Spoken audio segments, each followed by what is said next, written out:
ఉన్నాను అన్నాడు. ఖచ్చితంగా శివస్మరణ అంత గొప్పది, భగవత్ స్మరణ అంత గొప్పది. అందుకే భక్త కవి ఏమంటున్నాడు అంటే, తలవగా తలవగా తలవంచవేమయ్య సురగంగలో మేము శిరసు ముంప.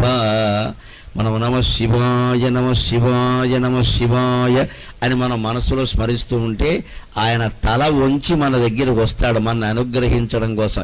ఎందుకంటే అంతటి దేవుడు గర్భగుడు దాటి రావాలంటే తల వంచాలిగా, తప్పదుగా. గర్భగుడు గుమ్మం చిన్నదిగా ఉంటుంది.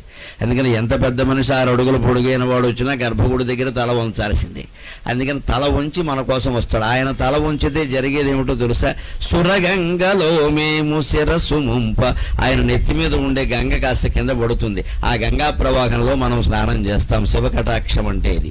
గంగా ప్రవాహంలో స్నానం చేయడం అంటే మనస్సును చాలా పవిత్రంగా చేసుకోవడం. అంతకంటే కావలసింది ఏమిటి? మామూలు